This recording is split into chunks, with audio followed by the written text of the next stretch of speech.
Which is the best everyday hot hatchback? Is it the Golf GTI or the new BMW 128 Ti? Oh yeah, BMW is trying to beat Volkswagen at its own game of giving you a great all-rounder front-wheel drive performance car. Pretty much the same idea really, and a similar name, though this is a little less G than that. You get it? TI? GTI? Yeah, my jokes don't get any better. Buying a new car? Then head to CarWow and my team will help you find your next car at a fair price. CarWow, your one-stop car buying comparison site. Right, let's talk about the price of filming all year round, because then we end up having to do it in the peeing rain. It's horrible. Let's talk about the price of the cars as well. So they both start from about £33,500. However, the BMW comes with an automatic gearbox as standard. The Golf is a 6-speed manual as standard. If you want an automatic to match it to the BMW, that's an extra £1,500. So the Golf GTI with an automatic starts at £35,000, which means that a Golf is more than a BMW 1 Series. Now, you don't want to pay the full price, of course. You want to see what discounts you can get from a dealer. And to do that, without having to haggle, click on the pop-out banner up there to go to CarWow. On average, people save £2,900 through CarWow. If you'd like to do that at a later date after watching this video, just simply Google "Help Me CarWow" and me and my team will help you choose the right car for you and get it for a fair price from one of our trusted dealers. I wish it would stop raining. Not only am I now getting wet, the cameraman's making me squat down in a bloody puddle. Anyway, enough moaning, I'm going to get on with this review. Let's talk about the design of the Golf GTI, and from the rear, I think it looks awesome. Really like the back end of it, the exhaust pipes, just the strong square shape that it has. It looks good from the side as well, especially on these 19-inch optional alloy wheels. What I'm not so keen on though is the front of the car. They've given it a monobrow. It's just not as good looking as it was before. It's a shame. Believe it or not, I actually prefer the look of the 128 Ti over the Golf GTI. And it's not often that I say the BMW is the better looking car. Not nowadays anyway. The front is slightly better than the Golf for sure, because it doesn't have that annoying kind of like squinty look about it. And down the side, it's lifted by these decals and the side skirts in red. Now you don't have to have those. You can have them the same colour as the body if you want to, but then it just looks a little bit more... One thing that BMW have done to lift this car is to add red brake calipers. So they've totally copied the Golf GTI with that. Round the back, it's not quite as good round the back as the Golf, but it's not far off, and you've got genuine exhaust pipes, though you've also got some fake air vents. But ignore those. Overall, I slightly prefer the look of this. Just do. Here on the inside, the BMW feels like an expensive car. Material quality is extremely good for this class of vehicle, and everything's solid.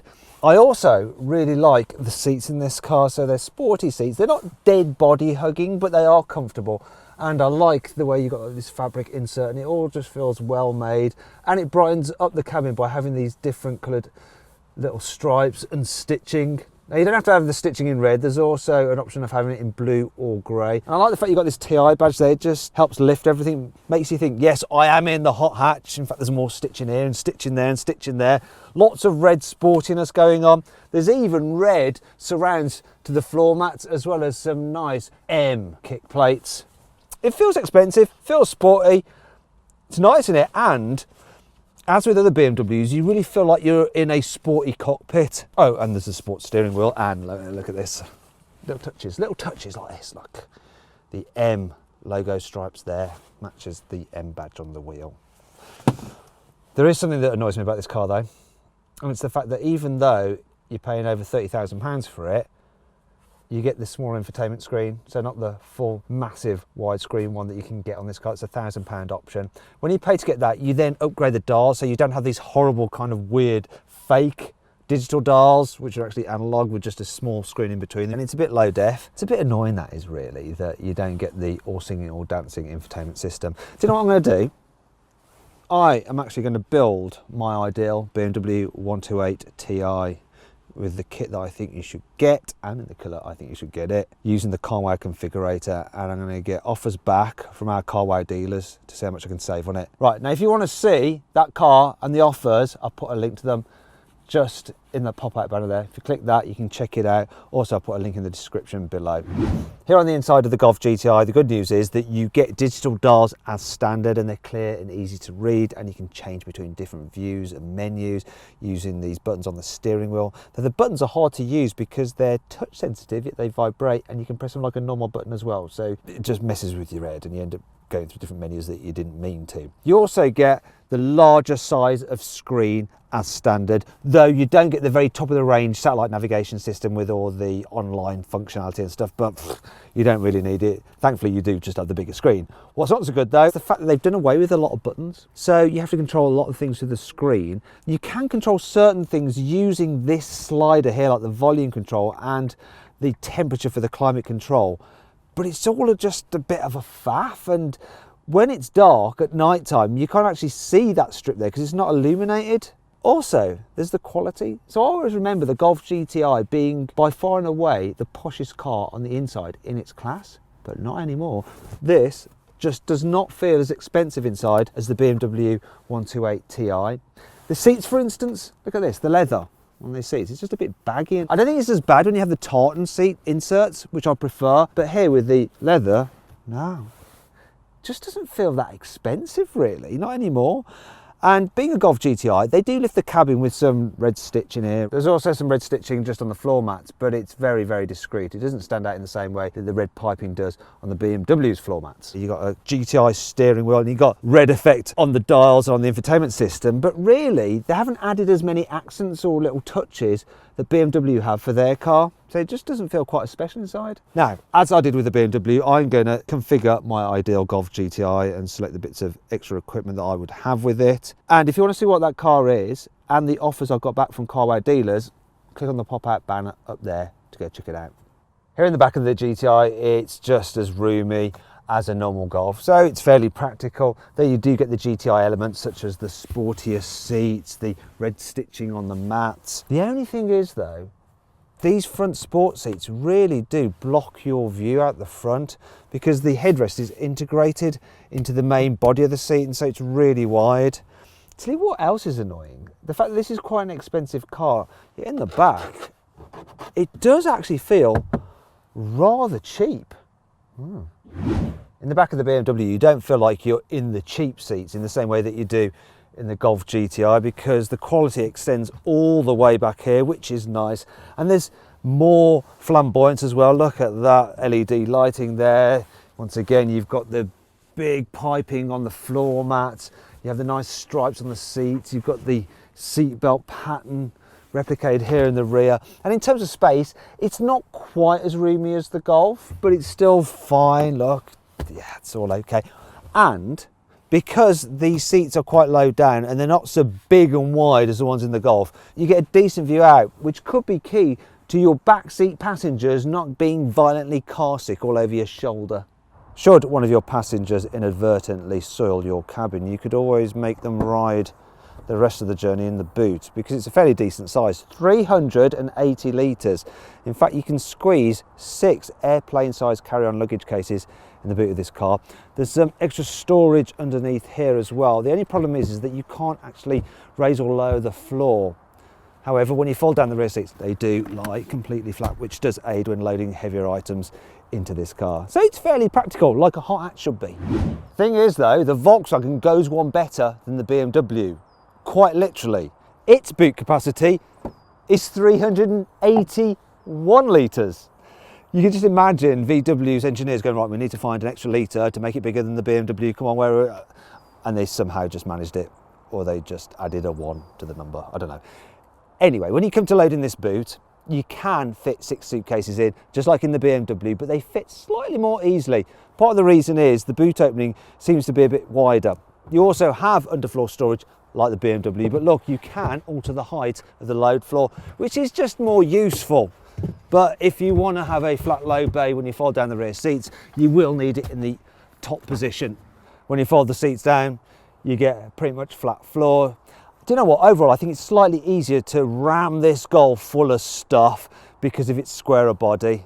Do you know what, between these two cars, it's so marginal. So what I'm going to do now is compare them across 6 key hot hatch categories. When it comes to heritage, the Golf GTI wins. It was introduced in 1975 and VW has done one for every generation of Golf right up to this Mark 8.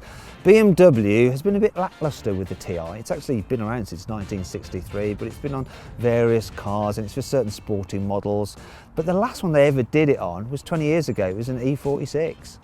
Both this TI and the Golf GTI have uprated brakes over the standard cars, only these are even more uprated. So the disc diameter is 360mm compared to just 340 for the Golf. So we're talking an extra 2 centimetres in girth. But wait a minute, the hardcore driving enthusiasts may prefer this Golf still because as well as this automatic version with its weird nubbing gear selector, you can get a manual gearbox with the Golf GTI, whereas you can't with the BMW. But if it's fun you're after, how about this? You see, while both these cars have electronically controlled front-rear differentials to help put the power down better when you're accelerating out of turns, BMW's engineers have tweaked this car's stability control system to make the back end go a little bit loose when you lift off the throttle going into a turn to get it rotating. Oh yeah. However, there are times when you're driving these cars that you're not really interested in fun, you want them to just be easy to live with.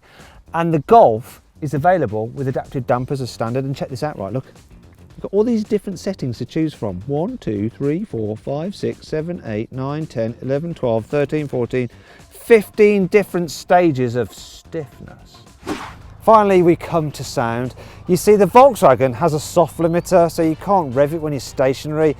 And this is what it sounds like. Yeah, I know, right? Whereas good old BMW, there's no soft limiters here. Listen to this.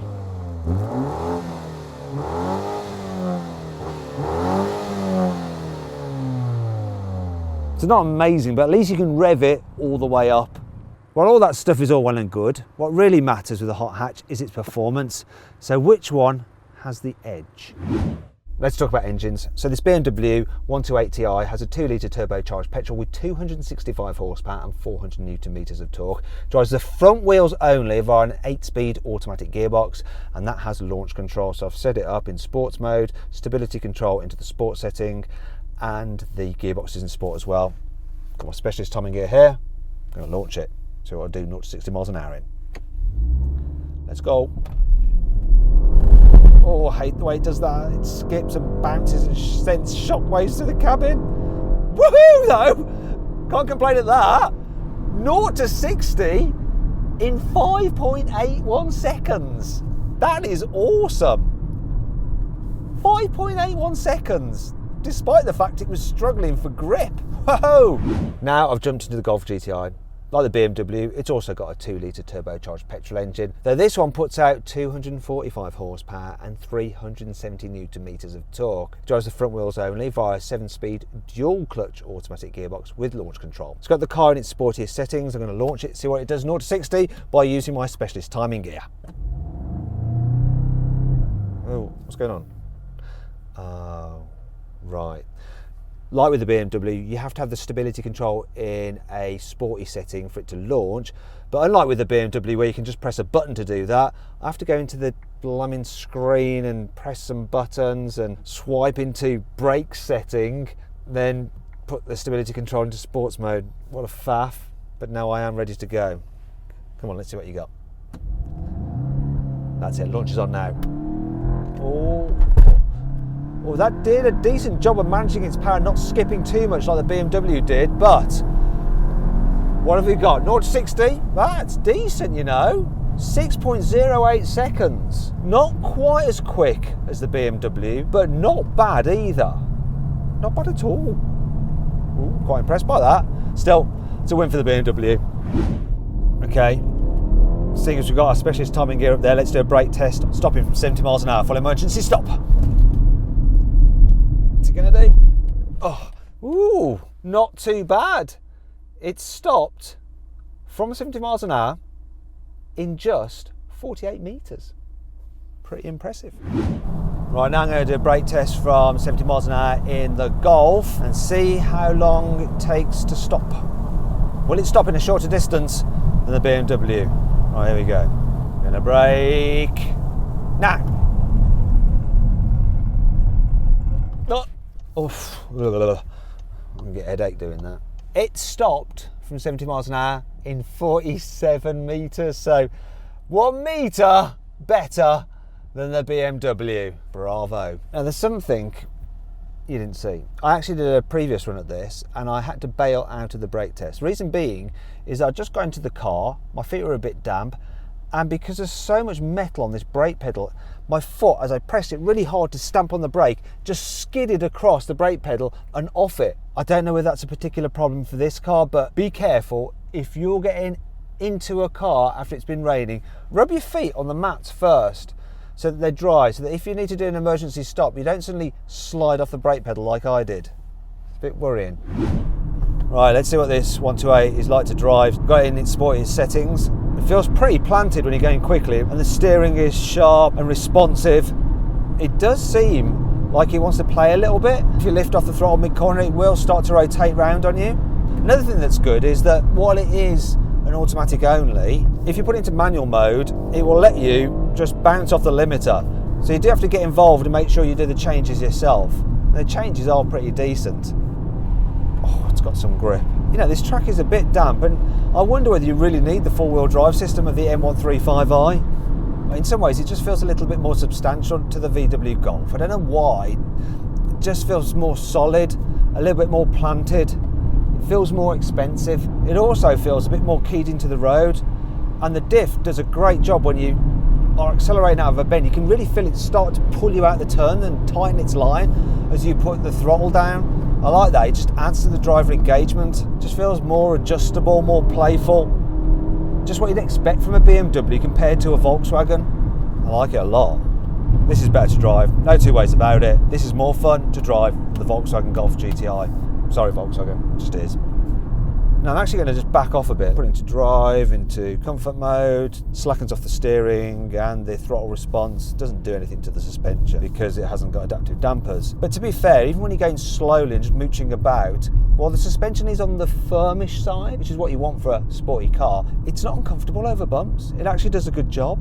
It's quite a nice cabin to be in as well, to just do miles in. It's a comfy, easy car to drive when you're just pootling around. Then when you get on the motorway, you do get a bit of noise from the tyres, but it's not bad. You can live with that. Reasonably comfy, do everything car that you can live with every day. In fact, it's one of those things where it's the only car you really ever need. It's practical enough, it's easy to drive, and it's sporty and fun when you want it to be. I think they've done a really good job on this. Right, let's see what this Golf GTI is like to drive. It feels very, very sure-footed. It grips extremely well through the bends, and the differential does a good job of sending the power to the outer wheel, so you've got decent traction as you come out of a corner. It really does hook up. It's a good diff.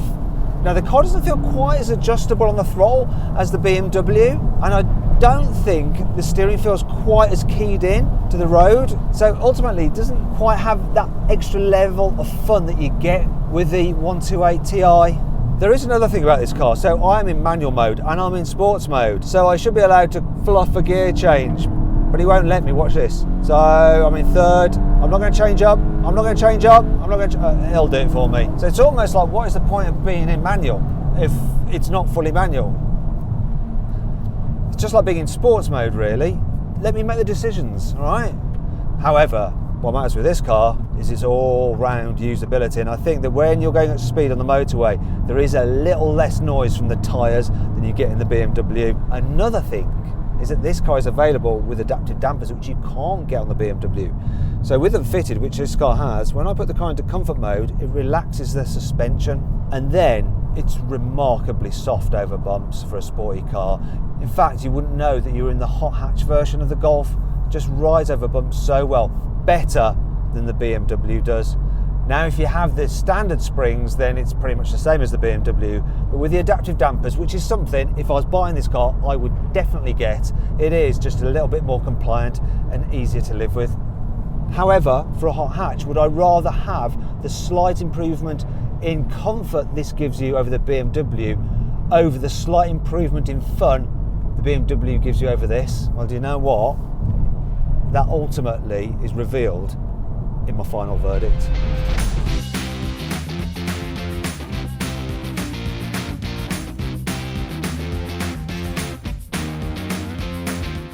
So which of these two cars would I buy? Well, I'm actually surprised with my verdict because it's the BMW. Believe it or not, it actually does a better job of being a Golf GTI than the Golf GTI. You see, it's pretty much as good at the everyday stuff, yet it adds an extra element of driver fun, and it feels even more expensive inside. And that's why it wins this test. Hey, if you enjoyed the video, please give it a like. Also, let me know of any other videos you'd like me to do in the comments below. If you click there, you can watch some more videos, and if you click on that box there, you can actually sign up to the CarWow newsletter, where we'll keep you up to date of all the latest news and reviews from the car world in between these video uploads. So just click on that, sign up, it's completely free, and of course you can cancel anytime you want to. Thanks for watching, see you next time.